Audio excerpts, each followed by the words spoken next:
Hey everybody, welcome to Workforce Gaming. I'm Brad, here with Doug. Hi.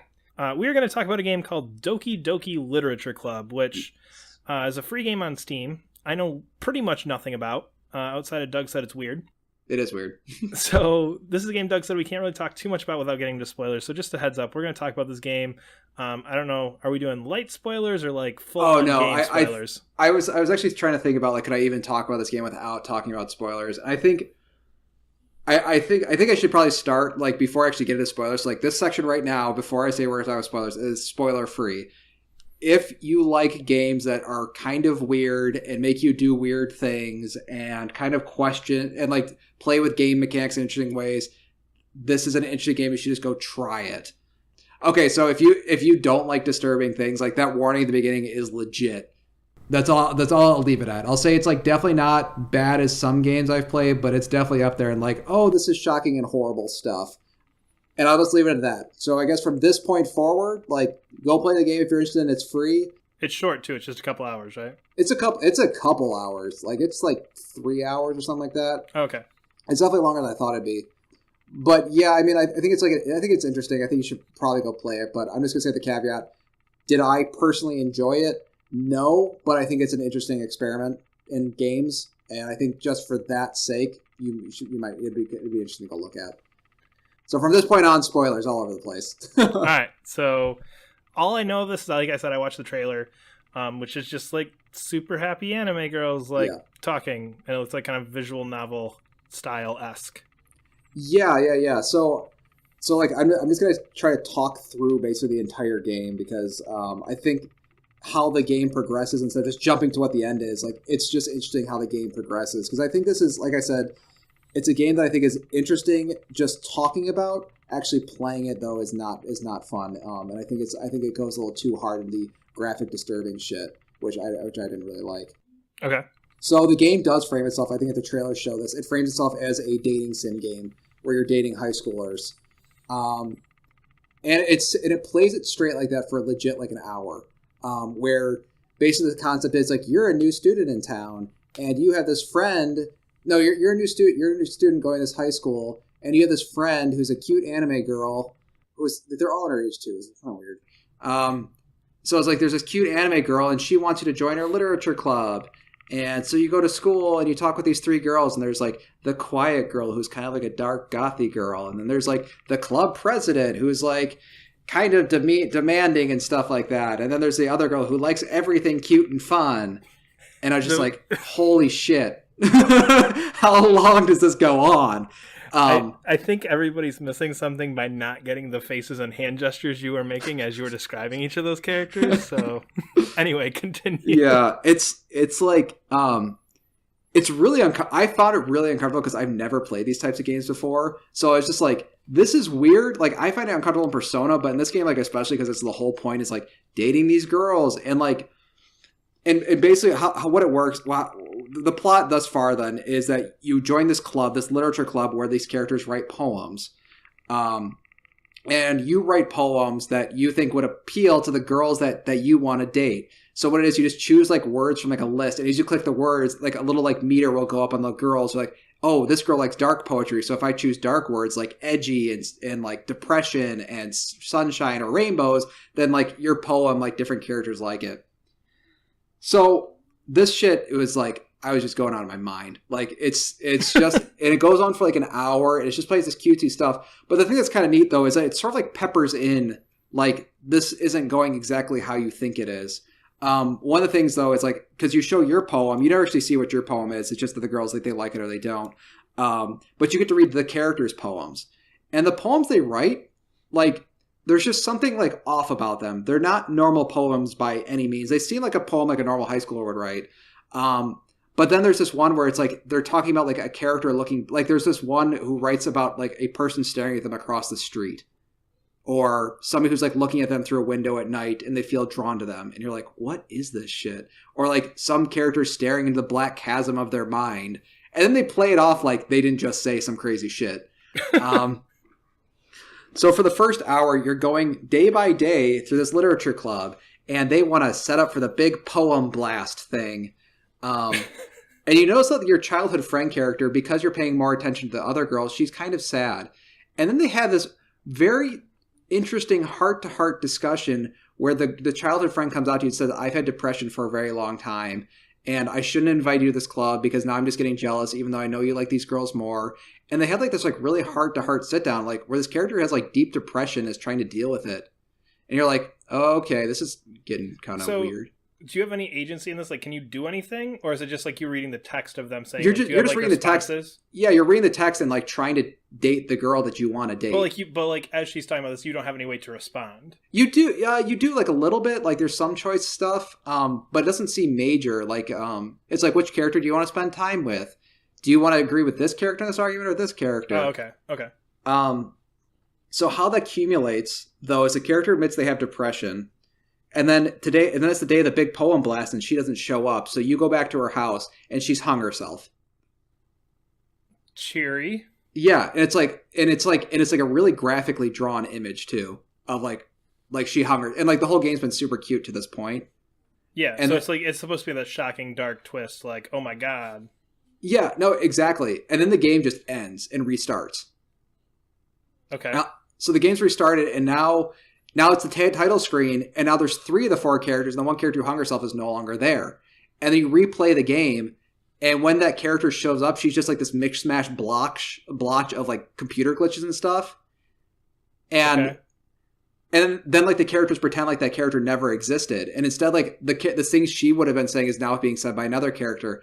And you play through the game again, but then there's all these like weird glitches that are happening. Like the characters are saying things that are kind of strange that don't really make sense, and sometimes their words will be like mishmashed and out of order.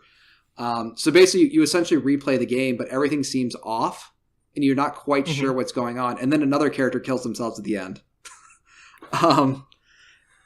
And that's where I'm just like, okay, what's going on? And so basically what the story is, what you find out in the third time essentially going through the game, this is kind of like Nier, is that there is one character in the club who is aware she's in a video game.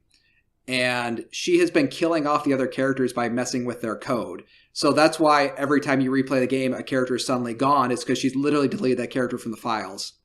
Okay. And she only wants to be with you.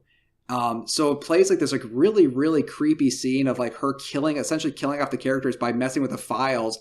It was kind of interesting as you're playing the game, you'll notice like when glitches occur, there'll actually be some sort of like programming like whiteout in like the top left corner, like .character file missing or something corrupted. And basically it all accumulates in this character basically. And like, it's interesting because they're messing with like the menu stuff and things like, it's kind of like the Psycho Mantis fights or like, yeah, so it's a lot like other games I've played like this, where they're like pulling away menu stuff so you actually can't exit the game. And at some point, she essentially deletes all the files of the game. Like, quite literally deletes files in the game. Like, if you go to your Windows Explorer, she's deleting files as she's talking about things. Like, she says, like, oh, I deleted the character files. And, like, you go into your Windows Explorer and look at the characters, and you see that those files are missing. And what you need to do in order to essentially beat the game, because she's taken away the exit button because she's not going to let you leave. She's taken away all the settings, the home button, the save button, everything like that. Like if you try to save, it's like, why do you need to save? There's nothing to save here anymore. And then she just deletes the save button or just like removes the save function. That's kind of cool. And how you have to actually beat the game is go into your files and Files Explorer and then delete that character. So it's really cool. Just like that sort of like experimentation of story but it was 3 hours long, man. Yeah, that sounds like a lot to get to that. Yeah. To get to that point, like...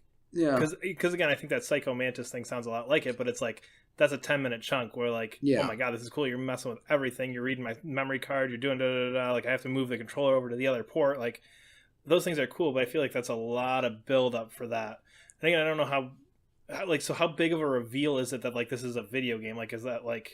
Or that, like, they know they're in a game or whatever. Like, is that, like, this huge reveal? Or is that just kind of like this, like, oh, I get it. And then you're just kind of, like, going through the rest just kind of to get to the end. I mean, it's kind of cool, like, how they sort of pepper those hints in earlier. Because, like, some of the poetry you read from that specific character. Like, there's a person looking at her through a glass window. And, like, it's your computer screen sort of thing. So, I mean, it's kind of interesting. But, like, the problem I had with the game was, like, besides its length in the first hour was, like, literally... It's just the violence aspect. I mean, I don't like super violent games just in general, but it's just like bam, shocking image of like a 12-year-old anime girl hanging herself, or bam, shocking image of a 12-year-old anime girl stabbing herself in the chest, or and then the writing's really bad. It's really bad. Playing Night in the Woods after this was like just reminded me of how bad the writing was in that and Doki Doki. So I don't know. I think it was just like an interesting thing. Like I just felt at the end because I just kind of want to talk about it because I just thought that talking about it was interesting, but the thing itself was not. Because that is an interesting way to do it, and I'm shocked nobody's done something like that before, where you're messing with system files, you're messing with all those little things, and it's a cool concept to explore. But yeah, I don't know, it does seem like a lot to ask for to go through like that kind of stuff to get there. And again, I think sometimes you play that for like that shock value, like that, like, oh, somebody's going to be playing this on YouTube, and then that girl's going to hang herself, and oh my god, the reaction we're going to get. Oh yeah. Oh shit, you're right. Totally. You know right. what I mean? And that's the thing where you got, oh, look, it's the cute anime girls. Yay, this is so much fun and cheery. And like, ooh, I'm going to date that. Oh, what the fuck? And then you get the big like streaming at the computer, like, oh, look at this. Oh man, that is super cynical, and I think that's exactly what this game is. Oh, I didn't think about that. Just like totally for like YouTube audience sort of thing. Yeah, like that's like, think about all those like YouTube people out there screaming at their computer right now because like the big jump scare in Resident Evil 7, and then you just like jump an image of this like cute anime girl you've been trying to date. Yeah. Oh yeah. Oh, you're right, man. That might be the super cynical view to take it, because I'm sure. I think you're spot on. I think it was an interesting idea, especially the way it released. Of like, we're not going to tell you what this game is, because it reminded me a lot of Frog Fractions. Yeah. So it reminded me of that. And there's like some other interesting games there's actually a few games I've played where like you can't actually restart the game. Like once you choose your choices, you can never actually play the game again. Yeah. But I think you're right, especially of how a lot of the things are set up, because a lot of the cutesy anime girl writing and stuff is just really just kind of long and drawn out sort of thing. I could definitely see that being just for the YouTube audience. Yeah, and again, I mean, the non-cynical approach would be is whoever made this obviously had some issues with depression and that kind of thing, and you can of course go that route with it too if you're not going to be super cynical about it. But so I guess with the neat idea at the end. Yeah. Do you think there's a way to do this and make it more interesting outside of just like cut it down like to an hour and a half? Maybe the genre wasn't right. I don't know if maybe that was it. I don't know, because I think a lot of this game like expects you to have played other games like this, and like maybe I would have appreciated it more if I'd played other Japanese girl dating simulators. But even those games, like a lot of those games also have really weird fucked up stories. So it's like a genre that already has stories that are kind of generally weird and fucked up. So it's kind of weird, like also doing it like, but I mean like maybe but I've played other games but I felt like once I play, it's like, I've played other games like this. I've played platformer games that start really cute and cheery, and by the end you're like, oh my God, you're killing your mother. Yeah. So I mean like it's like a concept that felt like there was cool parts in it if you've never played a game like this before, but it just felt like, okay, because I played a lot of games like this before, because I played a lot of games where they start cute and end really bad. I played games where they've like made you not necessarily mess with files, but mess with certain gameplay aspects in other ways where you have to like think outside the box. I think if they had focused maybe more on that rather than this elaborate 3-hour story of trying to get to that point, that I think that might have been it. Maybe just shorten up or change the genre. Because it just felt like a really poorly executed storyline that took too long to tell, when you could have shortened that like quite a bit into like maybe a nice hour-long chunk. Maybe